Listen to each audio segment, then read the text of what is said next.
Je découvre qu'au-dessus de 6000 mètres, tout se ralentit. Sur des pentes de 40 à 45 degrés, ce sont quelques pas et une longue récupération.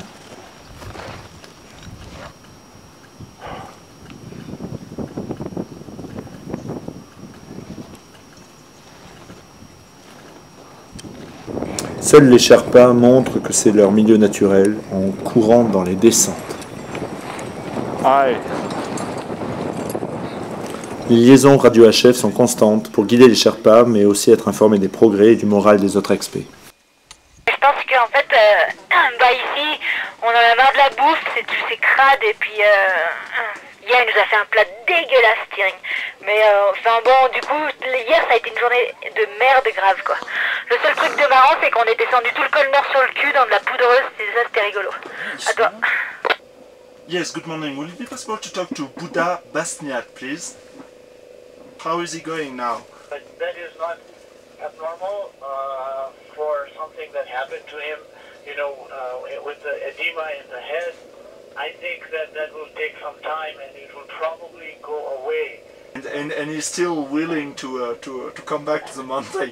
That's incredible. But we don't want him to come. He seems like, you know, he is very determined. Okay. Goodbye. Bye bye. Thanks. Bye bye.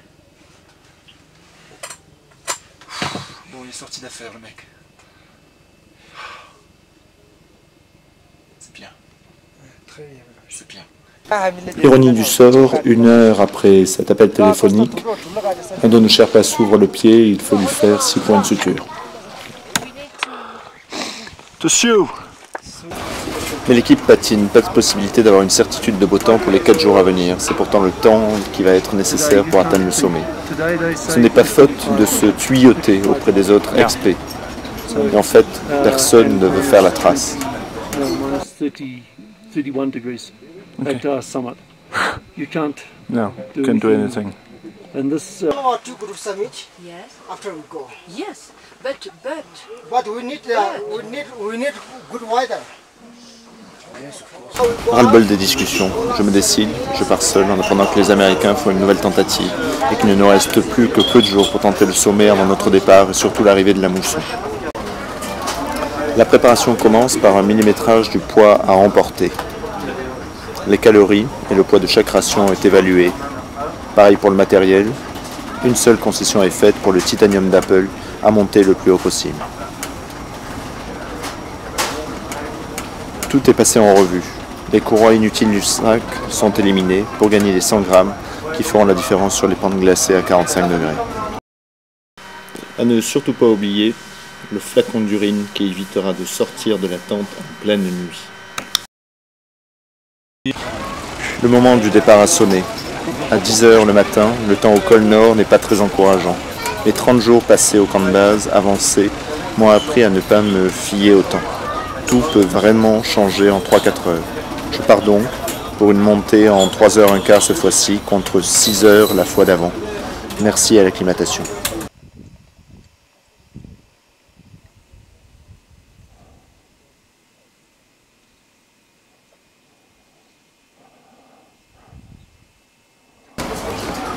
Tentes sont accrochées au col nord entre 2 lèvres de neige. L'impression de sécurité est trompeuse. 3 jours avant, c'est 1 mètre de neige qui est tombé. Gare à ceux qui ne se sont pas réveillés pour dégager leur temps.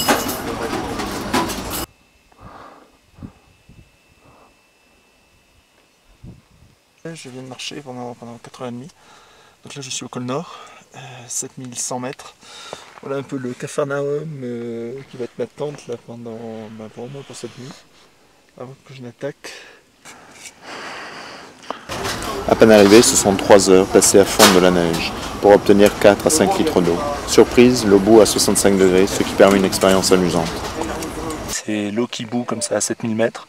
On a l'impression qu'elle est vraiment très chaude et voilà l'expérience. C'est-à-dire, on peut mettre le doigt dedans. Demain est clair. Montée à 7700 mètres en haut de la pente enneigée. Le camp 2 est légèrement au-dessus à 7009. Puis ce sera une montée au dernier camp à 8300 mètres juste sous l'arête. L'assaut du sommet se fait en montant sur cette arête, longue de 1,5 km et en la suivant jusqu'au sommet. Je me familiarise avec mon détendeur à oxygène car j'aurai à faire tous les réglages de nuit. C'est du vieux matériel de l'armée de l'air russe. Les étiquettes ont été rajoutées en anglais sur ces bouteilles qui valent l'incroyable somme de 4000 francs chacune. 5 litres, une pression de 270 bars, c'est un mètre cube d'oxygène qui donne 5 heures d'autonomie, mais aussi 15 kg de plus à porter. C'est le prix à payer pour éviter de perdre trop de neurones au-dessus de 8500 mètres. Je m'équipe à 5 heures du matin. Féerique et mystique, la montée va être rapide. À cette altitude, la luminosité des étoiles et de notre galaxie, la Voie lactée, va être telle que je vais pouvoir couper la frontale pour rejoindre le camp à 7009. Un dernier réglage de la manette d'oxygène et c'est parti. Ah, quel fun! L'oxygène, c'est génial. Je sais pas pourquoi on interdit l'oxygène. Peut-être parce que ça coûte cher, 4000 francs la bouteille. Mais c'est comme quoi? C'est comme je sais pas. C'est comme interdire le café ou interdire le coca chez Microsoft. Je sais pas pourquoi je pense à ça, c'est n'importe quoi. Bon, je vais faire un petit tour d'horizon parce que c'est vraiment sublime avec le soleil qui vient de se lever et toutes les montagnes là qui apparaissent avec le Cho-Oyu là notamment que je vais vous montrer. Hop. 7500 mètres, 7 heures du matin, la vue au lever du soleil est sublime. Le Changse commence à perdre de sa superbe et les 8000 mètres du Cho-Oyu sont de moins en moins impressionnants. Une vue du col Nord me fait mieux prendre la mesure du danger. Méfiance pour celui qui se croit à l'abri dans une tente à plus de 7000 mètres. Les vents peuvent atteindre 100 km/h et les récits d'abandon et de descente précipitées en pleine nuit ne manquent pas. Enfin la tente. Christian, un guide du Notre Expé, va bientôt me rejoindre pour lui aussi se reposer.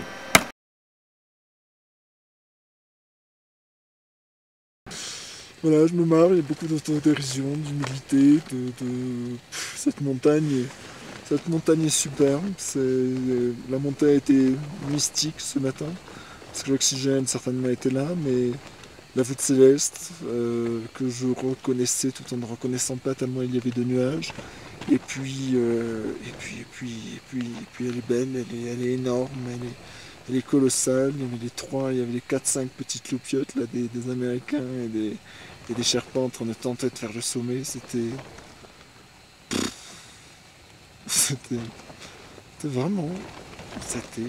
profond.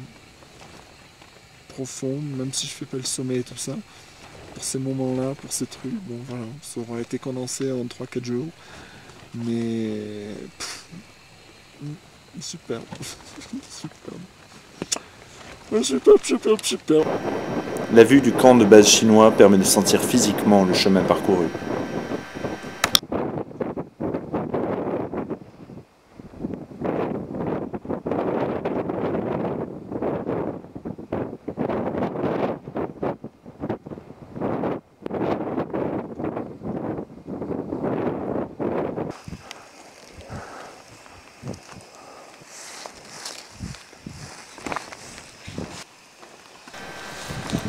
Certains repartent de leur tente à 7900 mètres pour rejoindre le camp 3 à 8003.